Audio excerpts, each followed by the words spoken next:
Sedekah yang paling dicintai Allah adalah sedekah yang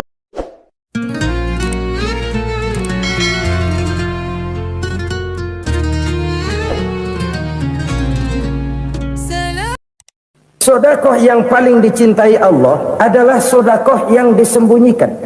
Artinya jauh dari sifat riya. Kan kadang-kadang ada orang sedekah itu disebutkan namanya, apa tidak bagus? Kalau memang niatnya ikhlas, ya bagus-bagus saja untuk memberikan sugesti kepada yang lain. Di bulan bin bulan nyumbang sekian diumumkan, boleh kalau niatnya untuk memberikan rangsangan kepada yang lain supaya dia menyumbang lebih besar dari orang tadi. Tapi kalau itu mendatangkan riya, maka sedekah yang paling dicintai Allah adalah sedekah yang disembunyikan. Tangan kiri saja tidak tahu apa yang diberikan oleh tangan kanan. Sedekah yang dilakukan dengan ikhlas akan merupakan perbendaharaan surga, tersembunyi dari pandangan orang lain, tidak seorang pun tahu. Karena memang sikap yang baik adalah melupakan kebaikan dan mengingat kesalahan. Itu salah satu ciri orang bahagia. Orang yang selalu mengingat kesalahannya dan berusaha melupakan segala kebaikannya. Kalau dia akan ada kebaikan, dia tidak bisa ikut, dia merasa rugi karena dia merasa belum pernah berbuat baik. Tapi kalau akan melakukan kesalahan baru, dia ingat kesalahan yang sudah-sudah, sehingga terhalang baginya untuk melakukan satu kesalahan baru. Demikianlah saudara-saudara, bahwa Allah melebihkan rizki sebagian kita dari yang lain, agar terjadi tolong-menolong dalam kehidupan ini. Jadi kesenjangan yang nature, kesenjangan yang alami, itu sunnatullah. Ada yang kaya, ada yang miskin, ada yang kelas menengah. Nah, kenapa lalu sekarang kita berusaha mengentaskan kemiskinan? Oleh karena adanya kesenjangan struktural. Kalau yang kaya bisa semakin kaya, kenapa yang miskin tidak bisa naik jadi ikut sedikit kaya? Sebab pada dasarnya Islam adalah agama yang sejak turunnya sudah berupaya memerangi kemiskinan. Bahkan dikatakan kemiskinan itu mendekatkan kepada kekufuran. Orang kalau miskin udah dekat banget sama kafir. Gampang menjadi kafir. Berapa banyak saudara-saudara kita yang oleh karena soal perut, oleh karena soal materi, terpaksa meninggalkan dan menanggalkan akidahnya, menjual petunjuk yang diberikan Allah dengan kesenangan dunia yang cuma sebentar ini. Na'udzubillah thumma na'udzubillah. Jadi makin kita sembunyikan satu sedekah, semakin banyak perbendaharaan kita di surga. Sedekah yang paling dicintai Allah adalah sedekah yang disembunyikan. Malahan ada seorang sufi, dia punya kebiasaan kalau pergi sholat Jumat dia bawa uang, itu uang dia taruh di bawah tikar masjid. Dia niat sedekah kepada siapa saja yang nemuin itu duit. Maksudnya apa? Supaya yang nemuin nggak tahu siapa yang punya duit. Demikian dia saking ingin menyembunyikan sedekahnya. Karena sifat riya itu bisa memakan amal kita sendiri. Riya itu termasuk menyebut-nyebut kebaikan kita. Orang yang suka nepuk dada, sedikit-sedikit ngitungnya kalau nggak gua. Tuh kalau nggak gua tuh yang belas itu kalau nggak gua, iya kalau nggak lu kenapa emang? Orang yang suka menepuk jasa, biasanya memang begitu saudara-saudara. Kalau perang lagi berkecamuk, orang nggak sempat ngaku jadi pahlawan. Tapi begitu perang selesai, yang kagak kenal bedil ngaku pahlawan, mas. Itu sesuatu yang biasa. Oleh karenanya, orang-orang yang ikhlas dalam bersedekah, disembunyikannya sedekah itu, Allah cinta betul. Malahan ada hadis memberikan jaminan, inna shadaqatal mar'il muslimi tazidu fil umri wa tadfa'u mitatas su'i.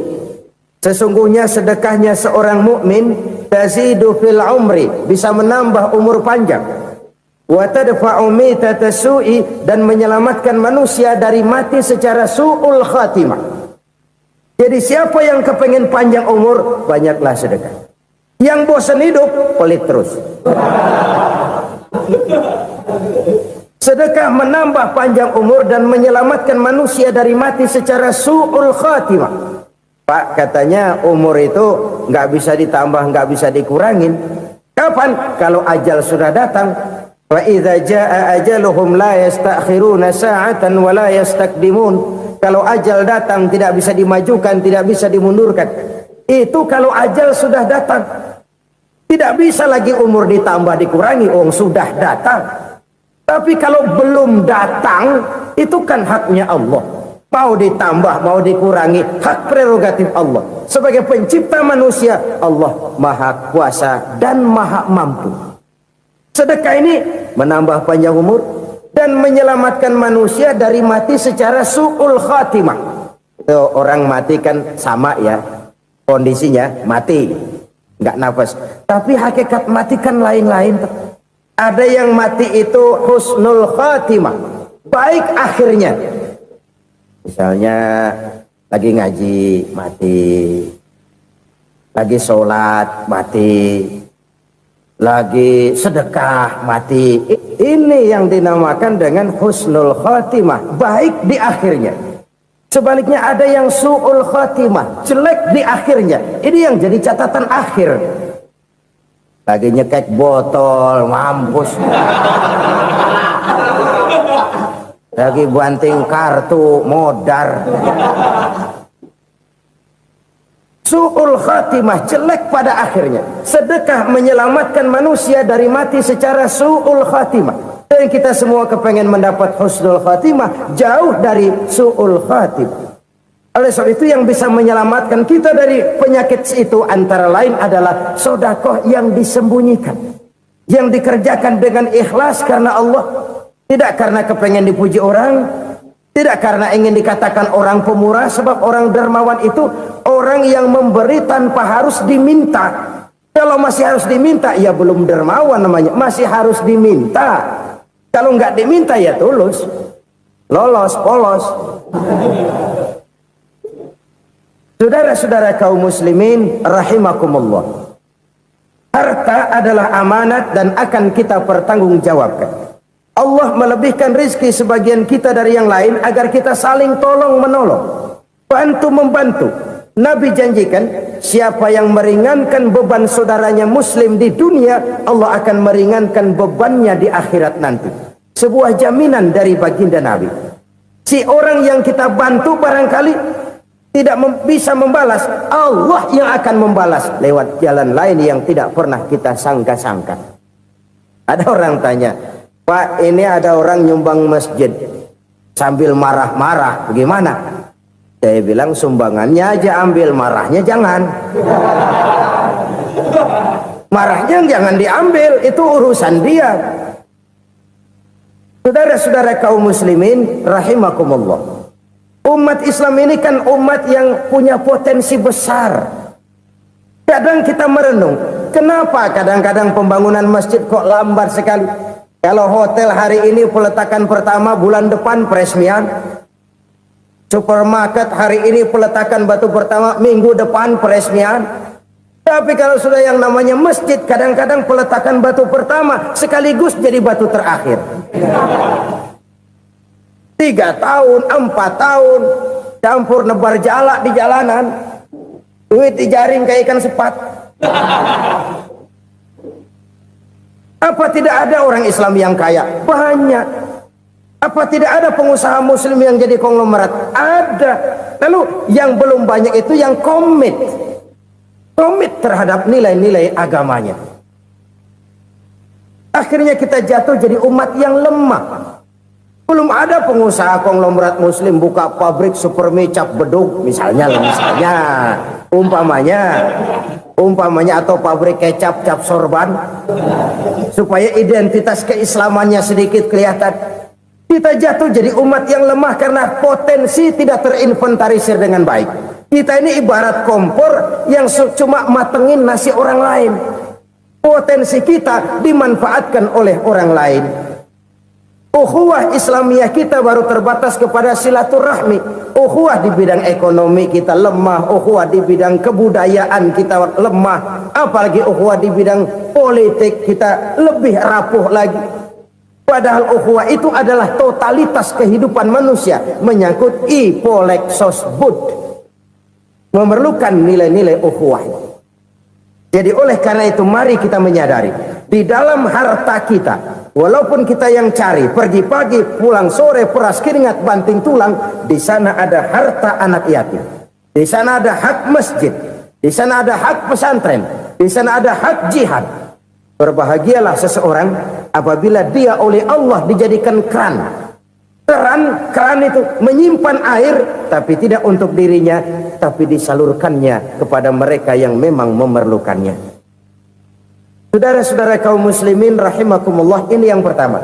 Jadi perbendaharaan surga adalah menyembunyikan sedekah.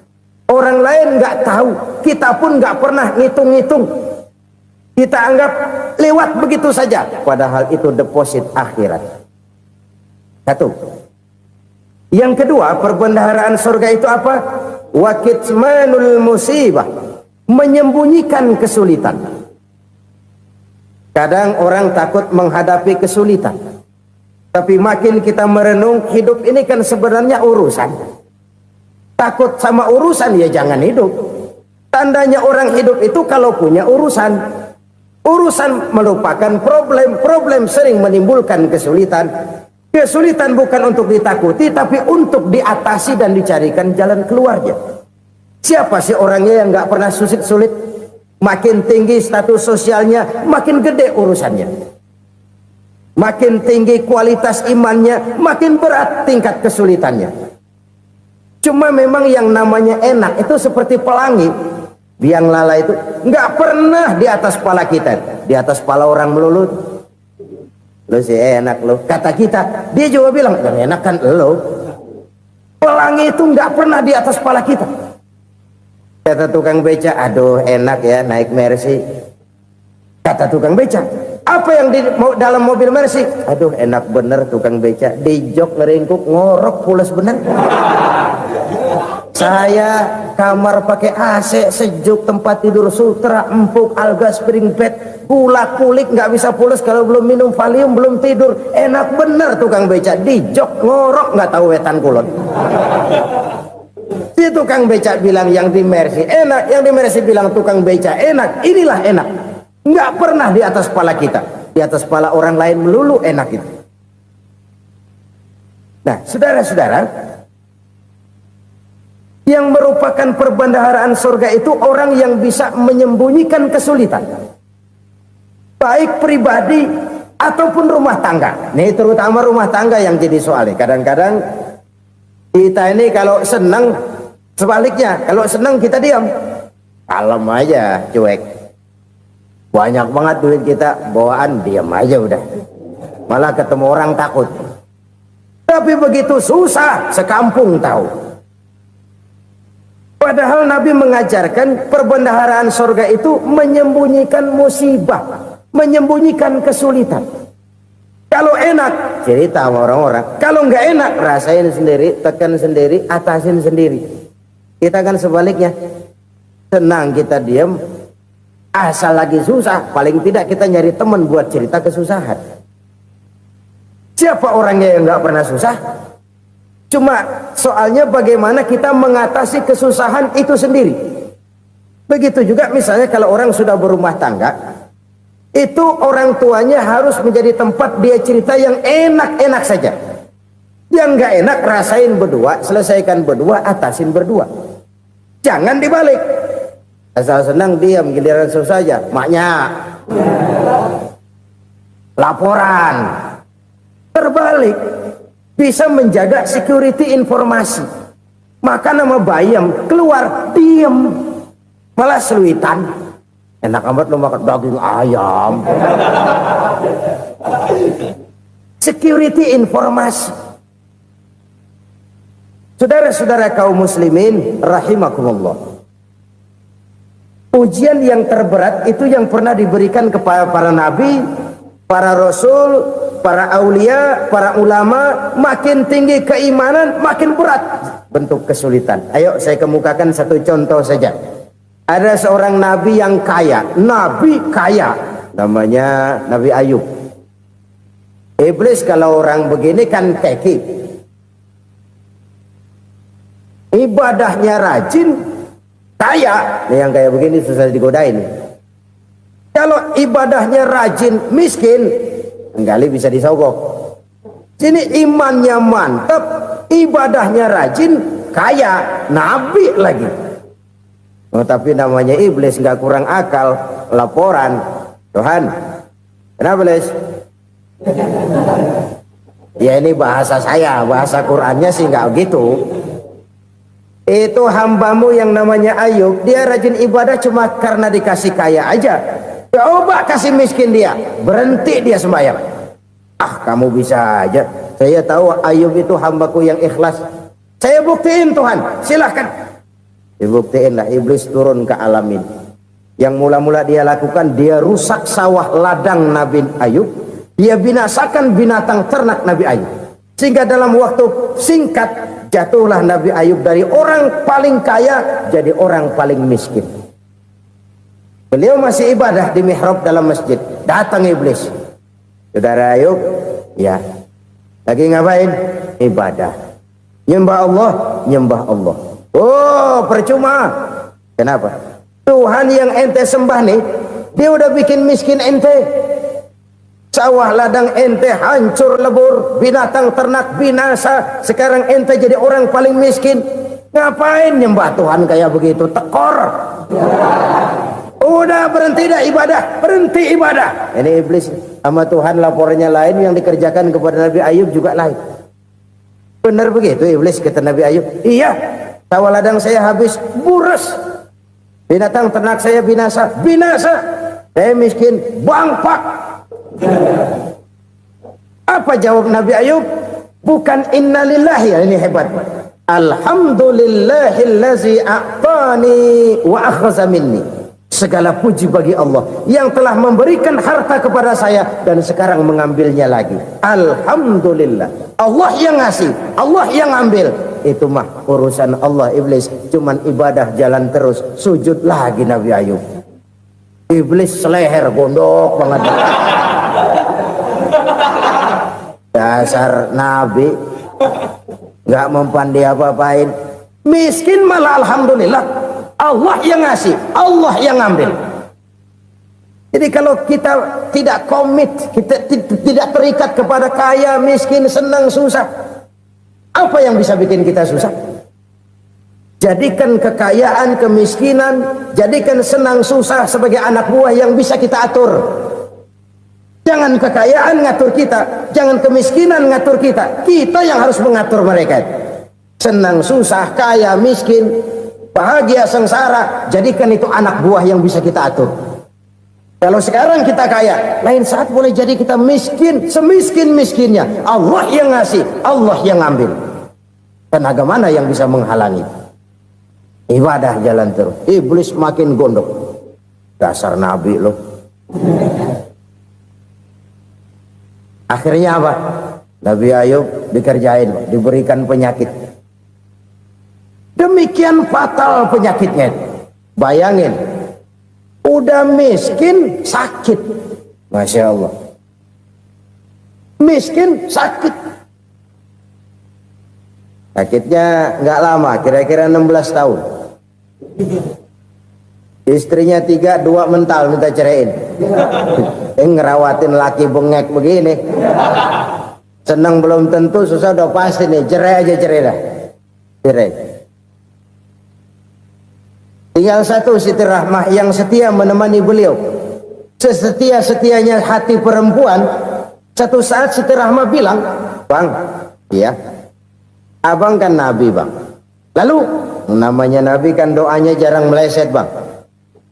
Maksud kamu minta kenapa sih sama Tuhan biar abang sembuh baik dah bang?" Siti Rahmah, iya. Saya sakit berapa tahun sih dah? 16 tahun bang. Sebelum ini saya sehat berapa tahun? Ya kira-kira 60 tahun bang. Nah coba ente banding-bandingin Rahmah. Saya dikasih sehat 60 tahun, dikasih sakit 16 tahun. Sudah nggak sabar mau doa kepada Allah minta sembuh. Saya malu kepada Allah. diuji dengan yang luar biasa seperti ini, tidak mengganggu stabilitas kehambaannya. Dia tetap menghamba kepada Allah Subhanahu wa ta'ala.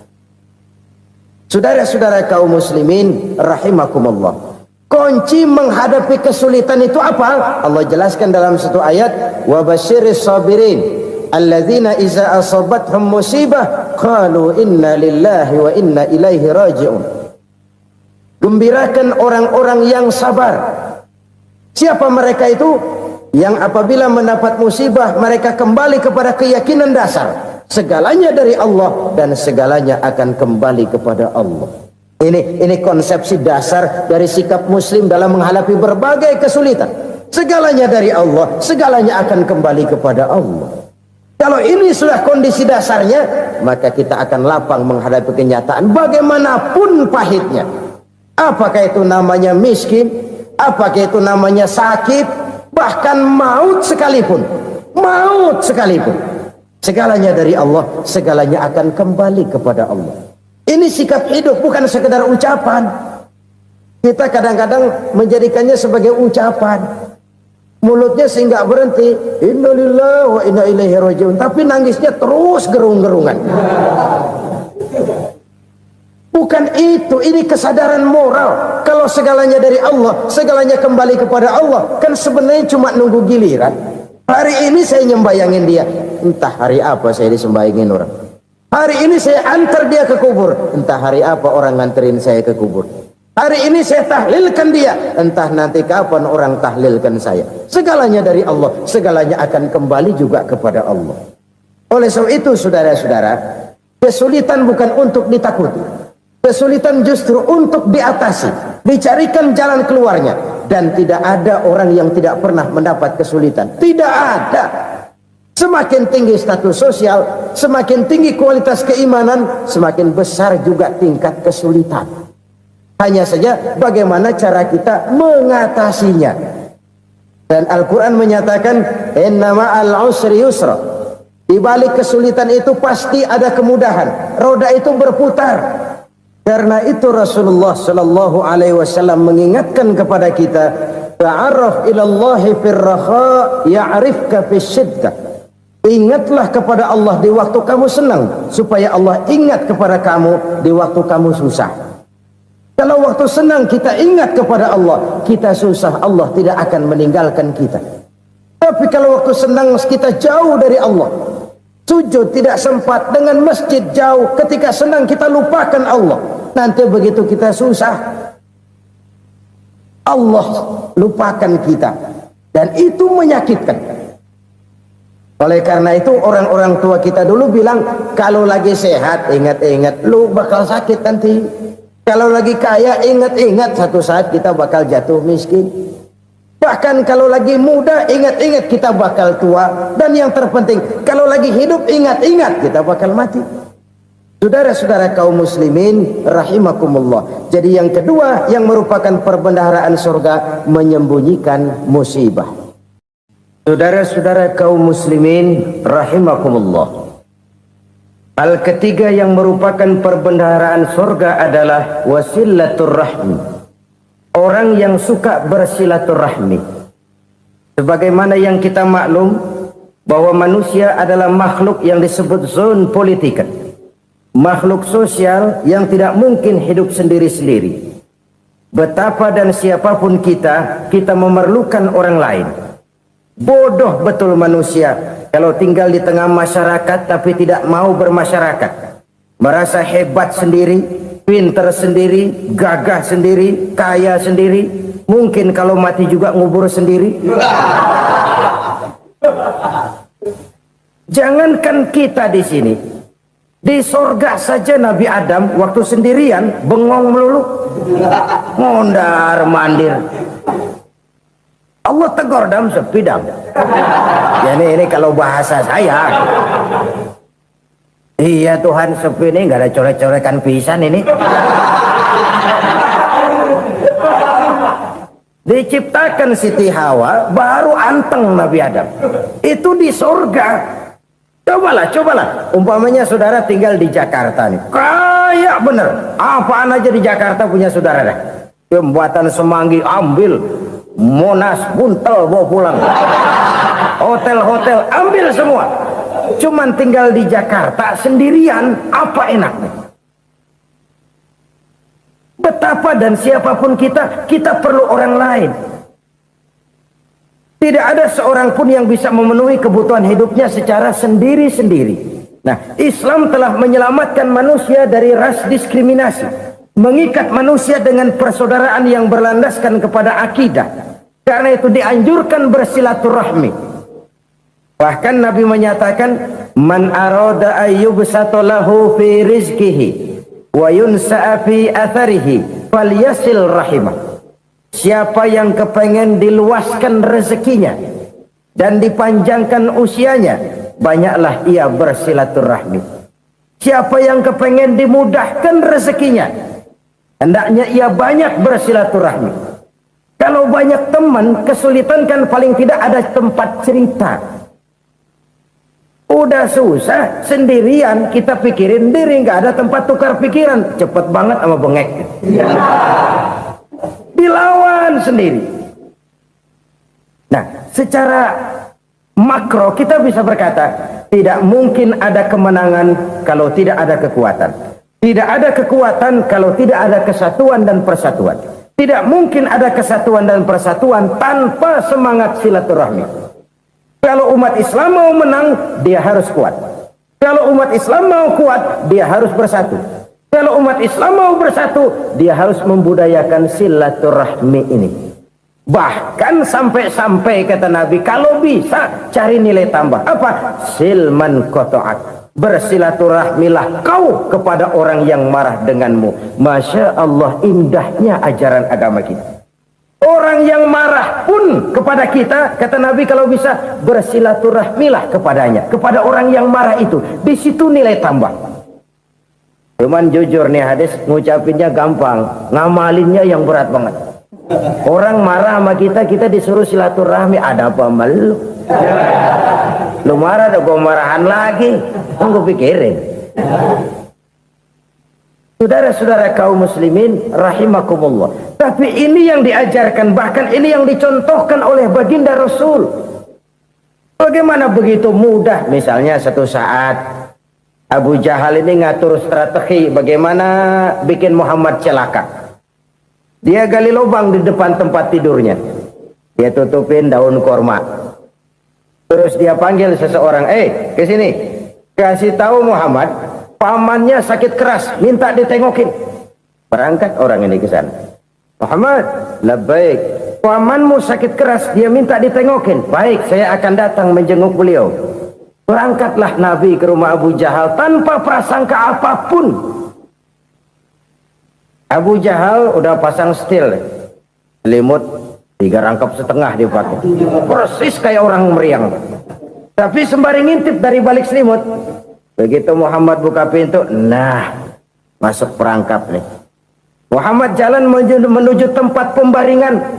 Makin lama makin dekat, makin lama makin dekat, makin dekat ke lubang yang dipasang oleh Abu Jahal itu.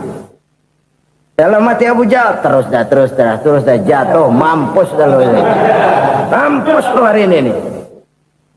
Apa yang terjadi? Malaikat Jibril datang. Muhammad, pamanmu cuma pura-pura sakit. Di depan tempat tidurnya ada lubang perangkap supaya kamu jatuh ke situ.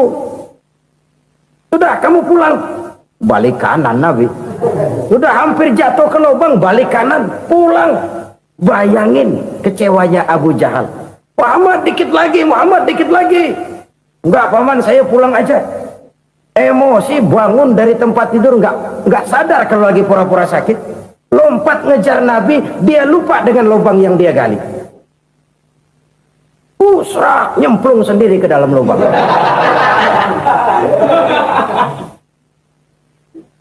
Nabi terus berlalu. Ini terjadi keanehan. Jatuh ke lubang yang dia gali itu sebenarnya nggak terlalu dalam ya, antara 3-4 meteran lah. Tolong saya jatuh ke lubang ini. Datanglah pelayan-pelayannya itu. Angkat saya dari sini. Oh, yang ngulurin tambang. Satu gulung, belum juga nyampe itu tambang. Kurang, beli lagi ke warung. Sambung, ulur lagi, nggak juga bisa sampai. Wah, ini kerjaan Muhammad ini. Tolong siapa salah seorang kamu ke rumah Muhammad, kasih tahu encangnya kecebur. Minta ditolongin. Sampaikan kepada Rasul. Kenapa? Pamanmu jatuh ke lubang, Muhammad minta tolong diangkatin. Hambang udah nyambung-nyambung nggak nyampe juga. Ya, nanti saya datang, saya tolong. Coba. Nyata-nyata orang berniat jahat mau mencelakakan dia. Datang dia menolong. Ini yang disebut air tuba dibalas air susu ya ini. Bukan sebaliknya. Air tuba dibalas air susu. Paman, kecebur ya? Iya Muhammad, tolong ini. Pegang tangan saya. Nabi ulurkan tangannya, nyampe, dipegang oleh Abu Jahal, diangkat ke atas, sampai atas. Apa kata Abu Jahal? Sihirmu memang hebat Muhammad. Udah ditolongin dikata sihir, yang enak kita kemplang kan itu orang begitu. Urusan apa? Tapi inilah akhlak. Kalau bisa kamu bersilaturahmilah dengan orang yang marah kepadamu sekalipun. Orang marah kita tetap baik. Kalau kita berbuat baik sama orang yang memang baik, rasanya sih biasa-biasa aja. Orang baik kita baik lagi, ya draw aja, belum ada nilai tambah di situ. Baru ada nilai tambah kalau kita bisa berbuat baik kepada orang yang nyakitin kita. Itu namanya kita setingkat di atas dia. Dia sakitin kita, kita berbuat baik sama dia. Dia pelit sama kita, kita baik sama dia. Dia marahin kita, kita deketin dia. Di situ kita punya nilai tambah. Jadi siapa yang ingin diluaskan rezekinya kata Nabi dan dipanjangkan umurnya, hendaklah ia banyak-banyak bersilaturahmi. Sederhana sebenarnya silaturahmi, tapi silaturahmi membangkitkan semangat kesatuan dan persatuan. Kesatuan dan persatuan melahirkan kekuatan. Dalam matematika 1 ditambah 1 pasti 2. Tapi di tengah masyarakat, 1 orang takut ditambah 1 orang takut, hasilnya jadi 2 orang setengah berani. Kenapa setengah berani? Karena udah berdua. Tadi pan takut sendirian. Kalau dia kumpul turu-turu takut lah jadi berani. Kita yang lemah, kita yang tidak berdaya, kita yang miskin, kalau mau kompak bersatu, apa yang nggak bisa kita kerjain? Apalagi tinggal di kota besar, pilihan cuma 2. Bertahan atau minggir. Bertahan atau minggir. Untuk bisa bertahan harus mampu bersaing. Untuk mampu bersaing harus punya keahlian. Keahlian harus ditunjang dengan pendidikan, ditambah oleh kekompakan sebagai umat. Udah miskin mencar mulu, orang injek kita. Orang nggak pandang urusan apa yang malu. Oleh karena itu silaturahmi pada hakikatnya merupakan roh dari ukhuwah yang diajarkan oleh agama kita. Bagaimana Islam menyelamatkan masyarakat manusia dari ras diskriminasi, mengikat manusia, dan tidak ada persaudaraan yang lebih indah selain persaudaraan yang diikat dengan nilai-nilai akidah. Sepanjang orang di jalan Allah, itulah saudara kita. Keluar dia dari jalan Allah, selesailah persaudaraan sampai di situ. Karena itu, kalau ingin menyimpan sesuatu di surga, banyaklah bersilaturahmi. Datang ke rumah ini, datang ke rumah itu, dan lain sebagainya. Itu simpanan kita di akhirat nanti. Ini yang ketiga. Saudara-saudara, yang keempat, perbendaharaan surga itu apa? Wa qawlu la hawla wa la quwwata illa billah. Ucapan la hawla wa la quwwata illa billah. Ibadah kan ada yang berat, modalnya besar. Bangun masjid berat, modalnya besar. Bangun rumah sakit berat, modalnya besar. Ada ibadah yang berat tapi modalnya ringan. Misalnya puasa. Puasa itu berat, mengendalikan nafsu. Kalau sekedar nggak makan nggak minum sih enteng, mengendalikan nafsu. Itu jihad terbesar, tapi kan modalnya ringan, cuma niat saja. Ini ibadah berat, modalnya ringan. Ada ibadah yang ringan, modalnya juga enteng. Seperti termasuk ucapan la haula wa la quwwata illa billah. Tanpa sadar, la haula wa la quwwata illa billah, nyelengin tuh di surga. Nyelengin kita nggak terasa, nyelengin simpenan akhirat. La haula wala quwata illa billah, nyimpan lagi. Kaget, la haula wala quwata illa billah, nyimpan lagi. Banyak simpenan. Walaupun sebenarnya yang dimaksud di sini adalah kesadaran batin bahwa tidak ada daya dan kekuatan kecuali Allah. Itu intinya. Kita memulai pekerjaan disunahkan baca bismillah, kan begitu. Apa itu? Kesadaran moral bahwa ini saya bisa kerjakan. Saya kerjakan ini dengan menyebut nama Allah. Kenapa? Kalau Allah tidak memberikan daya dan kekuatan, mana mampu saya kerjakan ini. Maka saya kerjakan ini dengan menyebut nama Allah. Bismillah. Kesadaran moral. Manusia hanya wajib berusaha, tapi nggak pernah wajib berhasil. Banyak hal-hal yang kalau kita renungkan secara rasio nggak mungkin, tapi jadi kenyataan. La haula wala quwata illa billah. Tidak ada daya dan kekuatan kecuali bagi Allah semata-mata. Kesadaran moral akan kelemahan dan keterbatasan makhluk bernama manusia. Kadang kita kagum dengan otak, tapi kita sering lupa sama yang bikin otak. Padahal bagaimanapun hebatnya otak, yang bikin otak pasti lebih hebat dari otak. Nggak percaya? Silahkan otak-otakan. Inilah kecenderungan. Kita kagum dengan pesawat-pesawat mutakhir, bukan main, besi gede banget terbang itu. Alangkah hebatnya. Lalu apa yang bikin otak tidak lebih hebat dari itu semua? Kita puji laut. Apa yang bikin laut tidak lebih hebat dari laut itu? La haula wala quwata illa billah. Tidak ada daya dan kekuatan kecuali Allah. Apa yang bisa kita lakukan kalau tidak karena daya dan kemampuan yang diberikan oleh Allah kepada kita? Lahirlah sikap tawadu, rendah hati, tidak melonjak menjadi angkuh dan sombong, sadar akan kelemahan dan keterbatasan diri sebagai makhluk yang diciptakan oleh Allah Subhanahu wa taala. Jadi satu sisi ini ucapan yang berpahala, la haula, jadi wiridan. Pada sisi lain ini kesadaran moral, sikap mental, kesadaran batin bahwa yang punya daya dan kekuatan itu cuma Allah. Kita nggak pantas untuk sombong, sebab sombong itu pakaiannya Allah.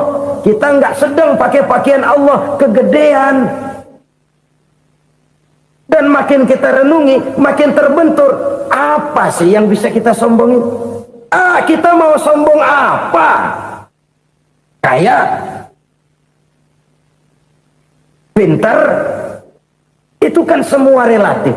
Di atas langit masih ada langit lagi. Jadi oleh karenanya, marilah kita menyadari, manusia hanya wajib berusaha, tapi tidak pernah wajib berhasil. Yang berusaha saja tidak wajib berhasil, apalagi yang tidak berusaha. Islam bukan agama orang pemalas yang selesai sholat lalu endelohom, nggelenggem ayem-ayem. Tapi Islam bukan agama orang sombong yang setelah berusaha lalu tidak memerlukan Allah. Kita bisa saja bikin proyeksi, tahun sekian kita bakal panen besar menurut perhitungan otak. Tapi ada kejadian lain. Apa? Tikus ngambek. Habis itu dimakanin tikus, panen gagal. Proyeksi rasional gagal oleh tikus-tikus yang ngambek itu. Bisa saja terjadi. Tahun depan kita panen besar, urung. Kenapa? Musim panas panjang. Dan sekarang ini koran-koran bikin berita musim mengalami penyelewengan. Bukan cuma manusia yang nyeleweng sekarang. Musim pakai nyeleweng. Mestinya kan musim hujan udah selesai, masih hujan-hujan juga. Musim. Nah sekarang kita boleh bikin proyeksi, kita bakal panen besar. Tahu-tahu musim panas panjang, sawah retak, air kering. Cari teknokrat yang paling botak, suruh pendekin tuh musim panas. La haula wala quwata illa billah. Inilah kesadaran moral. Saudara, saya teringat satu saat ada seorang konglomerat. Umurnya ya kira-kira 70-an. Satu saat dia ditanya oleh wartawan, "Pak, umur Bapak berapa sih?" "Ya paling 10 tahun." 10 tahun? 10 tahun? Anak Bapak berapa orang? Satu. Satu saja? satu. Harta bapak berapa? Ya paling-paling bangsa 7 juta kali. 7 juta? Iya. Pak, kenapa bapak bohongi saya? Bapak punya buku biografi, koran-koran, majalah-majalah banyak memuat cerita riwayat hidup bapak. Saya tahu umur bapak 70. Kenapa bilang cuma 7 tahun? Saya tahu anak bapak 8. Kenapa cuma bilang 1? Saya tahu harta bapak miliaran, mungkin triliunan, pabrik di mana-mana, bank di mana-mana. Kenapa bilang uang bapak cuma 7 juta? Nah, kata si konglomerat tadi, kamu benar nak, kamu benar. Umur saya kalau jumlahnya memang 70 nak. Cuman ingat-ingat saya, baru 7 tahun terakhir ini saya sujud. Baru 7 tahun terakhir ini saya berusaha dekat dengan Allah. Saya laksanakan perintahnya, saya jauhi larangannya. 7 tahun inilah rasanya yang ada nilainya di hadapan Allah. Yang 63 tahun matong, kelabu, kelem umur gue. Habis untuk maksiat, untuk munkarat. Maka ketika ditanya tadi, umur saya 7 tahun itu. Oh begitu Pak. Oh iya. Lalu anak Pak, anak bapak kan 8. Kenapa bilang cuma 1? Nah, kalau jumlah hitungannya memang anak saya 8. Tapi dari 8 orang ini rasanya cuma 1 nih yang bakal jadi buah hati, belahan jantung, pelanjut cerita, penerus sejarah, bakal jadi anak soleh yang akan mendoakan saya. Cuman 1 rasanya anak saya ini yang bakal jadi buah hati saya, besar-besaran saya, yang akan mendoakan di kubur saya, yang akan mendoakan di akhirat saya. Yang 7 orang mana, masya Allah, yang 1 tenggeng, yang 1 nyekek botol mulu, yang 1 nggak karu-karuan. Makanya saya bilang 1 anak saya yang akan bisa mendoakan saya. Oh begitu Pak. Iya. Nah harta Pak, harta bapak kan triliunan, pabrik bapak di mana-mana, uang bapak hampir di tiap bank-bank besar. Kenapa bilang cuma 7 juta? Betul kau nak. Harta saya kalau jumlahnya memang miliaran, triliunan mungkin. Tapi yang saya ingat baru 7 juta tuh yang saya belanjakan di jalan Allah. Saya nyumbang masjid, saya santuni yatim piatu, saya bantu pembangunan pesantren, saya bantu pembangunan rumah sakit Islam. Itu yang akan saya bawa pulang ke akhirat, yang 7 juta itu. Yang triliunan itu nanti akan diperebutkan oleh anak-anak saya sebagai waris saya. Jadi harta saya 7 juta itu yang bakal nemenin saya di akhirat, yang akan saya bawa pulang jadi teman saya. Saudara-saudara kaum muslimin, jangan-jangan orang tua itu adalah kita-kita ini. Jangan-jangan kita-kita ini adalah orang tua itu. Jangan-jangan itu potret dari diri kita masing-masing. Dari sekian umur yang diberikan Allah, berapa tahun yang ada nilainya di hadapan Allah? Dari sekian anak-anak yang merupakan amanah, berapa yang akan mendoakan kita sebagai orang tuanya menjadi anak soleh? Dari sekian banyak harta yang diberikan Allah, berapa yang akan kita bawa pulang menghadapnya nanti, yang kita belanjakan di jalan Allah? Ini sebuah potret kehidupan. Karena itu kita kembali kepada la haula wa la quwwata illa billah. Kita wajib berusaha, kita wajib berikhtiar. Selebihnya segala daya dan kekuatan hanya milik Allah saja semata-mata. Satu kesadaran batin dari setiap pribadi muslim. Setelah ia berusaha dan berikhtiar, ia menyerahkannya kepada Allah Subhanahu wa ta'ala. Jadi satu sisi ini merupakan wiridan ucapan yang mengandung pahala, pada sisi lain ini merupakan sikap batin dari seorang muslim di dalam ia menghadapi realitas kehidupan ini. Saudara-saudara kaum muslimin rahimakumullah, kalau ini kita jadikan satu basis kehidupan, maka ini akan menyelamatkan manusia dari kemungkinan tergelincir menjadi orang yang lupa diri dan lupa darat. Sebab itu Imamul Ghazali berpesan, jadidis safinah fa innal bahra amiq wa khuziz zad fa inna safara ba'id wa khaffifil hamla fa innal hamla sadid. Perbarui selalu kapalmu karena lautan sangat dalam. Bawa bekal yang banyak karena perjalanan ini sangat jauh. Ringankan beban karena kebanyakan beban akan menyakitkan. Alangkah indah kalimat ini Alangkah dalam makna yang terkandung di sana. Perbarui selalu kapalmu karena lautan sangat dalam. Apa artinya ini? Jaga mentalmu baik-baik. Pelihara imanmu baik-baik, karena hidup penuh cobaan seperti lautan. Kita kalau berlayar di lautan kan kadang-kadang tenang, angin bertiup sepoi-sepoi basah. Jika malam datang, bintang gemintang bertabur menghias cakrawala. Rembulan memantulkan sinarnya dengan indah. Dalam keadaan begitu berlayar enak. Tapi lain saat ombak menggunung, halilintar menyambar, angin topan bertiup. Berapa banyak sudah saudara-saudara kita yang tenggelam di lautan dunia tanpa sadar bahwa dia belum sampai kepada pantai yang akan dituju.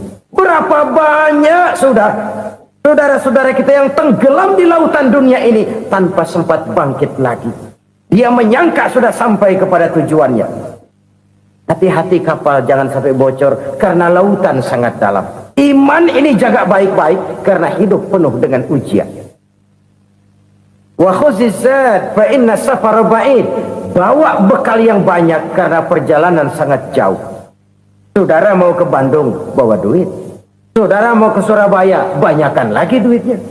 Saudara mau ke Mekah, gepokan, iketan tuh duit nggak lembaran lagi. Makin jauh perjalanan, makin banyak bekal yang harus kita bawa. Kalau saudara dari Jakarta mau ke Surabaya, kagak bawa duit berangkat juga, itu sih bukan berani namanya, nekat. Sampai Surabaya belum tentu, sengsara di jalan udah pasti. Kenapa? Nggak bawa bekal berangkat. Sama juga kita nih, misalnya belum sempat sembahyang, mati. Waduh, berani banget orang. Belum punya bekal, mati. Sengsara di jalan. Atau bekal tidak cukup. Dari Jakarta saudara mau ke Surabaya, bawa duit 500 perak. Paling jauh Cikampek nyampenya itu. Paling jauh itu. Antara jauhnya perjalanan dengan bekal yang saudara bawa tidak seimbang. Hidup ini perjalanan panjang. A walking tour. Dimulai dari alam arwah. Sebelum jasad diciptakan, roh diciptakan lebih dulu. Dari situ pindah ke alam rahim. Dari alam rahim pindah ke alam dunia. Dari alam dunia pindah ke alam barzah. Baru menuju akhirat. Satu perjalanan panjang. Kalau bekal tidak bawa, sengsara di jalan. Bawa bekal yang banyak karena perjalanan ini sangat jauh. Wa khaffifil hamla, ringankan beban karena beban itu cuma akan menyulitkan. Kalau bekal itu sih keperluan, tapi beban nggak kita perluin, cuma ngeberat-beratin. Apa ini beban? Dosa, kecurangan, kebatilan, kesoliman, ketidakadilan, kesewenang-wenangan. Itu akan jadi beban kita di akhirat. Alangkah celakanya, perjalanan panjang, bekal tidak bawa, beban kelewat banyak, alamat sengsara di jalan. Pahala tidak ada, dosa berlipat ganda. Na'udzubillah, summa na'udzubillah. Kalau kita rangkum nasihat Al-Ghazali dengan kisah si konglomerat tadi, kita akan mengambil kesimpulan. Pertama, bekal terbaik dalam menghadapi gejolak kehidupan ini tidak lain adalah iman. Yang kedua, pahala dan dosa. Dua hal kontroversial. Pahala adalah bekal, dosa adalah beban. Tapi kita sekarang kan tidak begitu terangsang kepada yang abstrak. Orang berlomba mencari yang konkret-konkret saja, yang real. Kalau memang dosa, benjol dong, kira-kira begitu. Kira-kira begitu. Persis orang Yahudi dulu. Orang Yahudi itu kan pernah minta kepada Nabi Musa, Ya Musa, lan nu'mina laka hatta narallaha jahrah. Musa, kami nggak bakal mau beriman kepada Allah kalau belum kami lihat Allah ada nongkrong di depan kami. Kalau memang Tuhan ada, taruh dong di depan kami. Mau yang konkret-konkret saja. Kalau memang dosa, benjol dong. Kalau memang pahala, berasa dong. Orang terangsang kepada yang real, yang konkret-konkret saja. Karena itu, untuk mengejar dosa, orang mau bayar. Tapi untuk mengejar pahala, walaupun tidak bayar, orang segan. Ini yang dikatakan oleh Nabi, kamu mengharapkan ke surga, tapi kamu berat melaksanakan sesuatu yang bisa membawa kamu ke surga. Kamu ingin jauh dari neraka, tapi tiap saat kamu lakukan perbuatan-perbuatan yang justru menjerumuskan kamu ke neraka. Idda'aitum an-najata minan nar wa ramaitum fiha anfusakum. Kamu ingin selamat dari neraka, tapi kamu lemparkan diri kamu ke neraka. Kamu ingin masuk surga, tapi berat sekali kamu melakukan perbuatan-perbuatan yang bisa menyampaikan kamu di surga. Saudara-saudara kaum muslimin rahimakumullah. Jadi hal keempat yang merupakan perbendaharaan surga adalah la haula wa la quwwata illa billah. Satu sisi ini merupakan ucapan yang memperberat timbangan akhirat. Pada sisi lain ini merupakan sikap hidup seorang muslim. Kesadaran batin yang sangat dalam bahwa tidak ada daya dan kekuatan kecuali Allah. Dan itu kita simbolkan pada saat memulai pekerjaan dengan Bismillah, dengan menyebut nama Allah. Satu kesadaran moral, saya hanya bisa melakukan ini karena diberikan daya dan kekuatan oleh Allah. Lahirlah sikap tawadu, rendah hati, tidak melonjak menjadi angkuh dan sombong.